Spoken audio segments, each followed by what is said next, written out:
A basic rule of government is never look into anything you don't have to.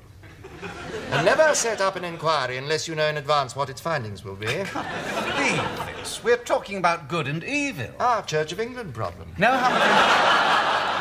our problem. We are discussing right and wrong.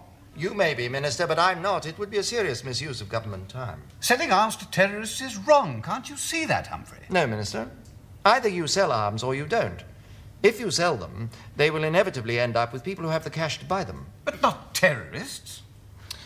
Well, I suppose we could put some sort of government health warning on the rifle, perhaps. This gun can seriously damage your health. It's all very well to take this lightly, Humphrey, but we cannot close our eyes to something that is as morally wrong as this. Very well, Minister. If you insist on making me discuss moral issues, may I point out to you that something is either morally wrong or it isn't. It can't be slightly morally wrong. No, don't quibble, Humphrey. Government isn't about morality. Really? What is it about, then? Stability. Keeping things going. Preventing anarchy.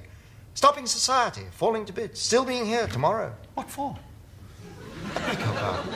What is the ultimate purpose of government, if it isn't for doing good? Minister, government isn't about good and evil. It's only about order or chaos. And it's in order for Italian terrorists to get British bombs. And you don't care? It's not my job to care. That's what politicians are for.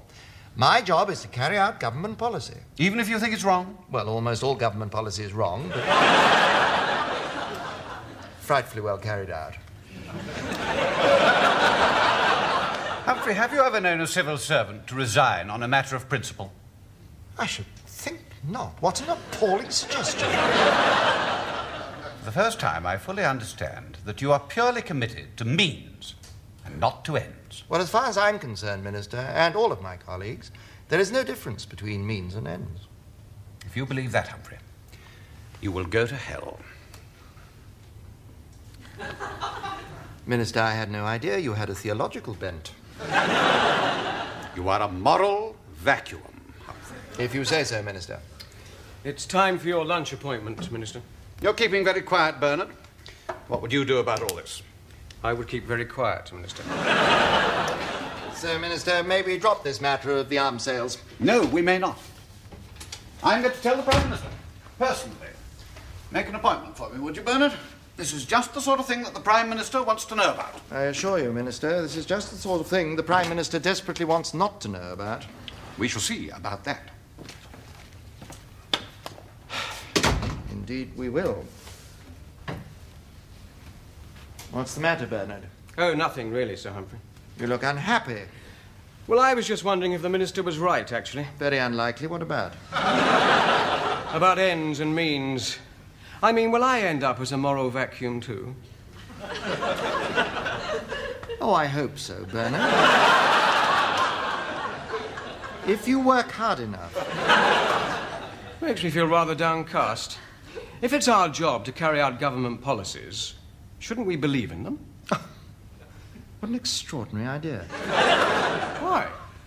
Bernard, I have served 11 governments in the past 30 years. If I'd believed in all their policies, I would have been passionately committed to keeping out of the common market and passionately committed to going into it. I would have been utterly convinced of the rightness of nationalizing steel and of denationalizing it and renationalizing it.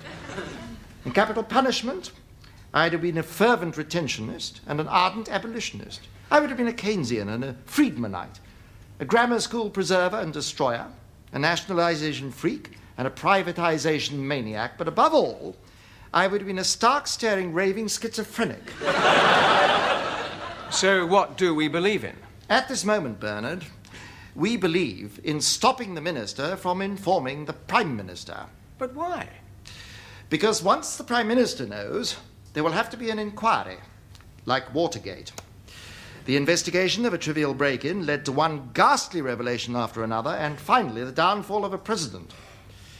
The golden rule is, don't lift lids off cans of worms. No, Sir Humphrey. Everything is connected to everything else. Who said that?